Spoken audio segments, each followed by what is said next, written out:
본문은 이제 사무엘의 부르심이지만 이거는 사실은 최초의 선지자적 경험이다. 이게 이제 중요합니다. 그래서 오늘 본문 마지막에도 선지자로 세우심을 입었음을 알았다. 이렇게 끝나잖아요. 그래서 이제 사무엘은 제사장은 아닙니다. 제사장은 아니지만 선지자다. 그래서 사무엘을 통해 엘리 집에 임하게 될 하나님의 심판이 다시 선포되는데 이제 하나님의 뜻은 정해진 겁니다. 성령을 회방하는 죄는 다시 사함을 받지 못한다. 그것을 여기서 다시 강조하죠. 이제 사무엘은 선지자의 반열에 들어가게 되고 하나님은 당신의 말씀을 맡길 자 사무엘을 발견하셨고 이제 백성들은 하나님의 뜻을 사무엘을 통해 이제 듣게 돼요. 이게 이제 선지자입니다. 선지자. 1절에 아이 사무엘이 엘리 앞에서 여호와를 섬길 때 여호와의 말씀이라는 요 단어 여호와의 말씀이라는 것은 요거는 뭐냐 하면 선지자들에게 주어지는 계시 그거를 뭐라 딱 말하는가 하면 여호와의 말씀. 그래서 여호와의 말씀은 아무에게나 이렇게 붙이는 게 아닙니다. 그냥 하나님이 말씀하셨다 이렇게는 되지만 여호와의 말씀이 임했다 이 말은 뭐죠? 그 사람은 누구라고요? 그 사람은 선지자라는 뜻입니다. 그래서 요때는 선지자가 없었다는 거죠. 왜냐하면 하나님의 말씀이 희귀하여 이상이 보이지 않았습니다. 그래서 아무도 지금 깜깜한 시대에 지금 살고 있는 그 상황입니다. 이제 이런데 사무엘은 엘리 앞에서 여호와를 섬기고 있었다. 그래서 여전히 엘리가 주는 잔심부름 이런 것들을 열심히 했지만 그러나 그것은 죽게 하듯 했다.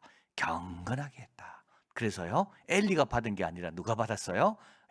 하나님이 받으신 겁니다. 왜냐하면 그 마음이 죽게 하듯 했기 때문에. 그래서 하나님은 이걸 쭉 지켜보시다가 이제 누구에게 여호와의 말씀을 맡기십니까? 사무엘에게. 작은 자에게 충성하였으니 큰 것을 맡기리라. 엘리에게 잘하는 사람은 하나님께도 잘합니다. 사울에게 잘했기 때문에 다윗은 하나님께도 잘하는 겁니다. 여러분 사람에게 잘해야 됩니다. 사람에게는 대강하면서 요한 1서 이야기잖아요. 보이는 사람도 사랑하지 못하면서 보이지 않는 하나님을 사랑한다고? 거짓말이에요. 보이는 교회도 못 섬기면서 보이지 않는 뭘 섬긴다고요? 여러분 그건 잘못됐습니다. 어디서부터 출발해야 됩니까? 엘리는 이렇게 존경받는 분이 아닙니다. 그런데도 하나님이 일단 그 자리에 두셨기 때문에 사무엘은 엘리가 하는 말은 하나님의 말씀으로 받아들이고 그런 자세로 열심히 섬긴 겁니다. 자, 그래서 이제 2절 3절 엘리의 눈이 점점 어두워 갑니다. 잘 보지 못합니다. 여러분 그렇다고 엘리 무시했다간 큰일 납니다. 엘리가 결국 다 도와줍니다. 정말 이게 놀라운 일이 뜻입니다. 이게 하나님의 긍휼과 자비가 이게 무궁하다는 겁니다. 엘리의 눈이 어두워져 갔어요. 그러면 엘리를 하나님 버리실까요? 그러지 않습니다. 우리 눈이 어두워져 가고 우리가 아무 총명함이 젊을 때에 떨어진다 할지라도 하나님 우리를 버리실까요? 그렇지 않습니다. 그러니까 야곱이 지팡이만 의지하여 요셉의 두 아들을 축복하잖아요. 요셉이 누굽니까? 요셉은 애굽의 총리입니다. 근데도요 애굽의 총리인데도 하나님은 그 두 아들의 축복을 누구에게 맡깁니까? 지팡이 의지하는 그 노인에게 맡기는 거예요. 이 엘리도 마찬가지. 지금 엘리의 눈이 어두워 갑니다. 잘 보지 못합니다. 그런데도 누구보다 낫다? 사무엘보다 나은 거예요. 사무엘보다 나은 거예요. 그는 자기 처소에 누웠습니다. 하나님의 등불은 꺼지지 않아요. 이거는 이제 새벽을 뜻하는 겁니다. 이제 등불이 꺼질 때가 돼서 이제 사무엘은 기다리고 있다가 이제 등불 꺼지면 날이 밝으면 이제 등불을 바꿔야 됩니다. 아직 꺼지지 않았습니다. 사무엘은 여호와의 궤에 있는 여호와의 전안에. 이 말은 뭐죠? 사무엘이 지금 인정받고 있다는 거예요. 그래서 처음에 엘리가 에봇을 입혔고 그 다음에는요 사무엘은 잘하니까 어디까지 둡니까? 사무엘을 여호와 궤 곁에 두는 겁니다. 사무엘은 제사장은 아니지만 엘리가 보니까 사무엘에게 맡기면 될 것 같거든요. 자기 아들들은 아닙니다. 그래서 사무엘을 어디에 둡니까? 여호와 궤 곁에 딱 둡니다. 자, 하나님이 부르십니다. 여호와께서 사무엘을 부릅니다. 3번 부르죠. 못 알아듣습니다. 그래서 3번째 부르니까 엘리에게로 가서 가라되 당신이 나를 부르셨기로 내가 여기 있나이다. 대답하되 내 아들아 내가 부르지 아니하였다. 다시 가서 누우라. 사무엘은 아직 여호와를 알지 못하고 여호와의 말씀 이거 뭐죠? 선지자입니다. 이건 선지자에게 임하는 하나님의 말씀 계시입니다. 아직도 그에게 아직도 선지자는 아닙니다. 여호와를 알지 못했다는 말은 앞에 있는 두 아들 엘리의 두 아들도 여호와를 알지 못 다른 뜻입니다. 거기서 알지 못했다는 말은 하나님과 상관없이 살았다는 그런 뜻. 하나님께 순종하지 않았다는 뜻이고, 여기서 알지 못했다는 말은 직접적인, 그냥 간접적인 하나님은 알지만 직접 하나님을 경험한 적은 아직 없다, 이런 뜻입니다. 하나님을 경외합니다. 그죠? 하나님을 사랑하고, 그러나 직접 하나님을 만난 적, 여호와의 말씀이 직접 아직 선지자에게 임하신 적은 없다라는 뜻입니다. 근데 누구는 지금 알고 있죠? 하나님을? 엘리는 알고 있죠. 그죠? 엘리는 알고 있습니다. 엘리가 아무리 부족해도 사무엘보다는 낫습니다. 자, 8절 9절. 그래서 이제 엘리가 가르쳐 줍니다. 여호와께서 세 번째 사무엘을 부르시니 자 그가 일어나 엘리에게로 가서 가로되 당신이 나를 부르셨기로 내가 여기 와 있다. 엘리가 여호와께서 아이를 부르신 줄을 깨닫습니다. 엘리가 낫습니다. 사무엘은 이게 계속 엘리가 부르는 줄 알았어요. 근데 엘리는요, 딱 세 번 지나고 나니까 엘리가 나은 거예요. 여러분 꼭 기억하세요. 엘리가 사무엘에게 말합니다. 누웠다가 너를 부르시거든 내게 말하기를 여호와여 말씀하옵소서 주의 종이 듣겠나이다 하라. 이에 사무엘이 가서 자기 처소에 누우니라. 엘리는 부족해도 여전히 사무엘을 돕습니다. 종이 듣겠나이다. 이거는 적합한 존경, 겸손의 표현입니다. 기꺼이 듣겠다. 그래서 하나님이 부르실 때는 항상 이렇게 대답해야 됩니다. 종이 듣겠나이다. 종이 여기 있습니다. 이게 하나님 앞에 바른 자세. 엘리는 이걸 알거든요. 그래서 또 부르시면 사무엘아, 하나님 앞에는 이렇게 반응하는 게 맞다. 이걸 가르쳐 주는 겁니다. 자, 엘리는 복의 통로입니다. 한나에게는 사무엘을 낳겠다고 약속해 줬죠. 엘가나 집안에게는 뭐라 했습니까? 5명의 자녀를 축복해서 낳게 됩니다. 사무엘에게는요, 하나님 앞에 임하는 바른 자세가 뭔지를 가르쳐 줍니다. 사무엘 온 집안이 다 누구에게 빚지고 있다고요? 엘리에게 빚지고 있습니다. 그래서 사무엘은 이걸 잊으면 안 됩니다. 자기가 태어날 때부터 자기 형제들, 그래서 결국은 자기를 하나님께 바치고 그 엄마가 허전하고 엄마가 외로울 때 하나님께서 5명의 자녀를 주셨는데 이걸 누굴 통해서? 엘리가 축복해서 준 거거든요. 그리고 지금은요, 사무엘이 부름 받았을 때 이게 뭔지 막 방황할 때 다 길을 가르쳐 주고 그 길로 가면 된다. 이게 누구죠? 이게 엘리입니다. 자, 여호와께서 전과 같이 임하사 사무엘아 사무엘아 2번 부르죠. 사무엘이 가로되 말씀하옵소서 주의 종이 듣겠나이다. 그리고 엘리가 가르치신 대로 딱 합니다. 2번 부르는 것은 분명하게 들을 수 있도록 또 사랑하는 마음이 있기 때문에 하나님의 어떤 그런 감정이 여기에 실려 있다. 야곱이 밤에 하나님 이상 중에 나타나시고 불러가서 야곱아 야곱아. 야곱이 지금 왜 그러냐 하면 애굽으로 가야 될까 말아야 될까 고민하고 있거든요.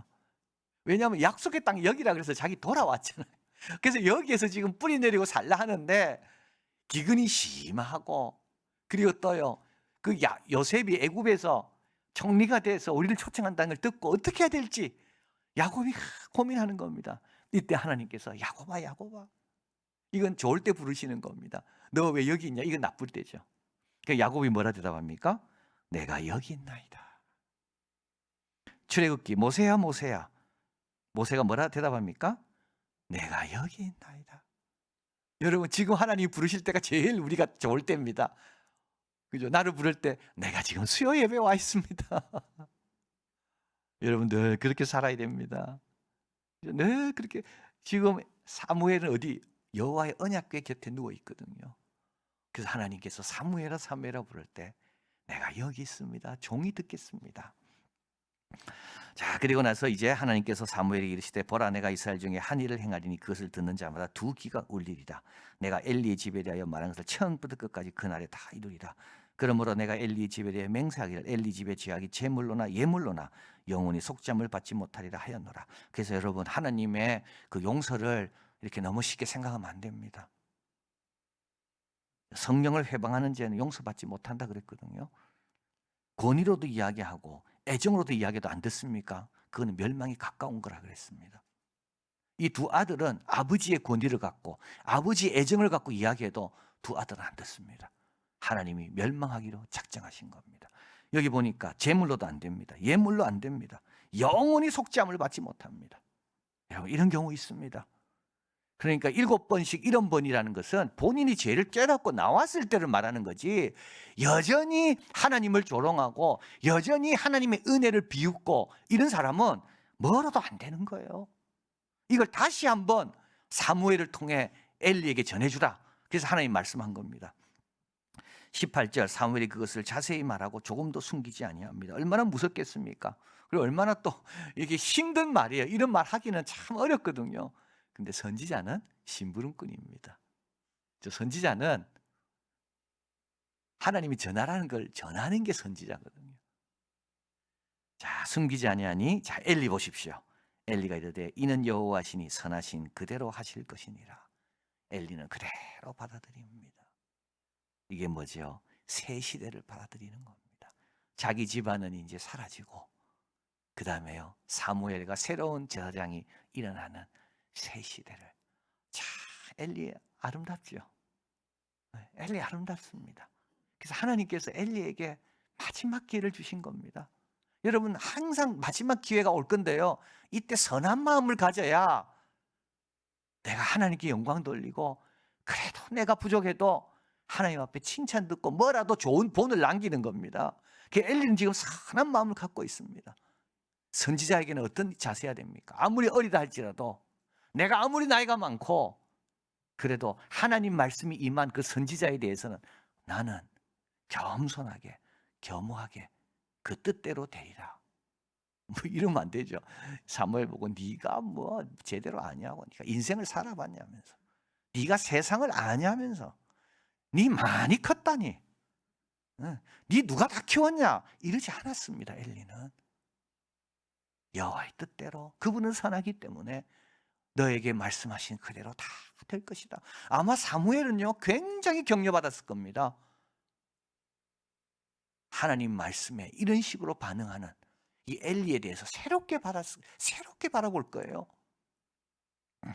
자, 그래서 이제 사무엘은 19절 20절입니다. 19절 20절 사무엘이 자랍니다. 여호와께서 그와 함께 계십니다. 그의 말이 하나도 땅에 떨어지지 않습니다. 단에서부터 부엘세바. 이 부엘세바는 지금 우리 창세기에서 많이 나오잖아요. 아브라함의 우물, 맹세의 우물이고, 그리고 또 이제 야곱이 출발하는 것도 부엘세바에서 출발하고, 이 부엘세바 남쪽, 이제 부엘세바부터 내려가면 사막입니다. 그리고 단은 북쪽. 그래서 이거는 이스라엘의 포괄성. 그래서 사무엘이 선지자인 것은 여호와의 선지자로 세우신 일본 줄을 온 이스라엘 백성이. 그래서 이제 여기 중요한데 온 이스라엘이 중요합니다. 앞에 사사들은요, 그 지역만 다스렸습니다.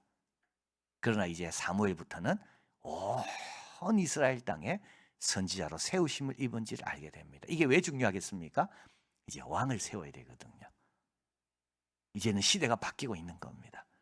이제는 사사 시대가 아니고 이제는 왕정 시대로. 그래서 왕이 통일 나라를 만들어야 되거든요. 근데 그 왕을 세우려면 온 이스라엘 백성이 존경하는 선지자가 있어야 되는 겁니다. 자, 그 다음에 21절이 중요합니다. 여호와께서 어디에 나타나십니까? 실로에 다시 나타나십니다.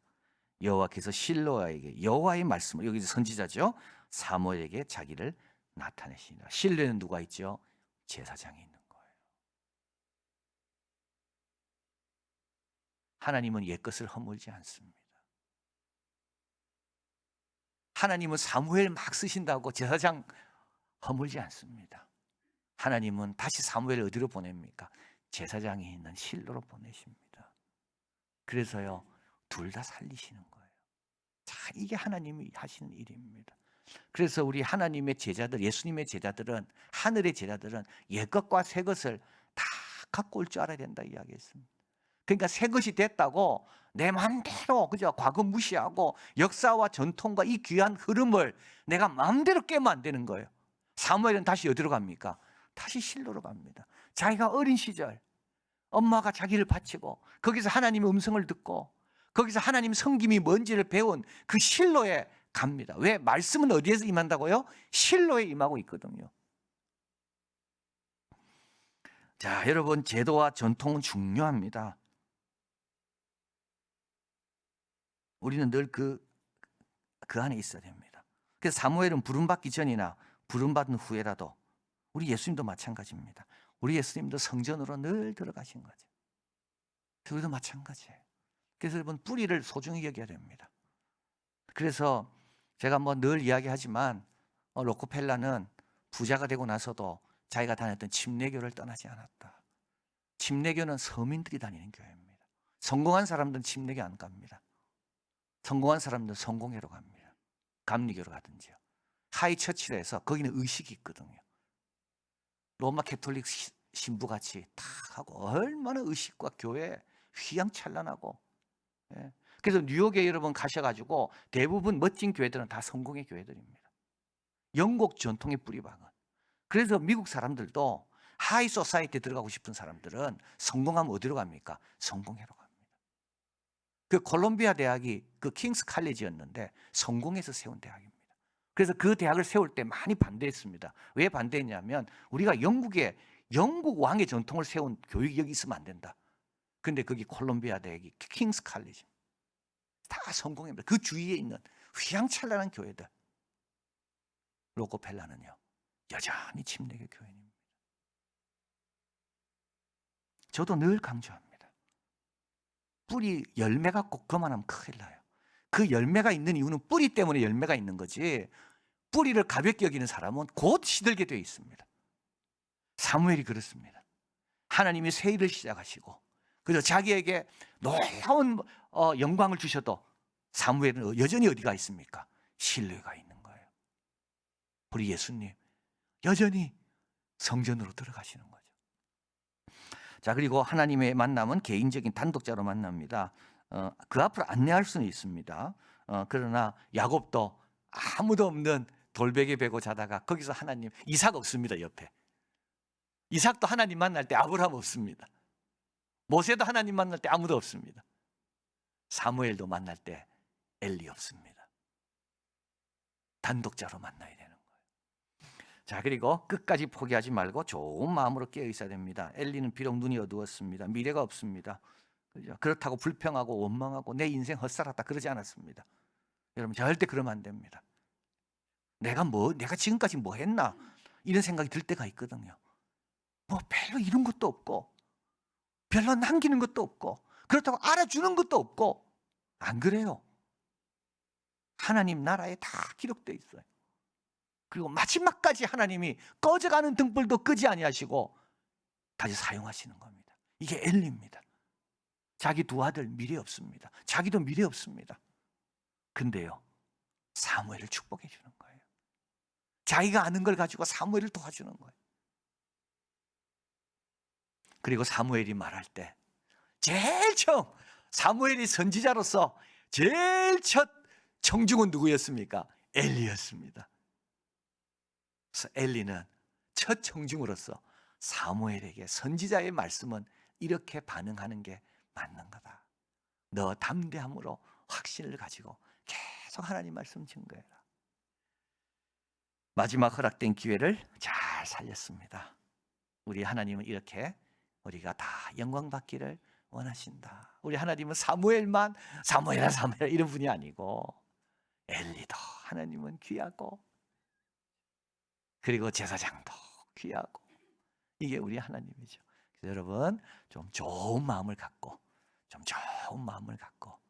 늘 하나님 기회 주실 때 귀하게 쓰임 받기를 바랍니다.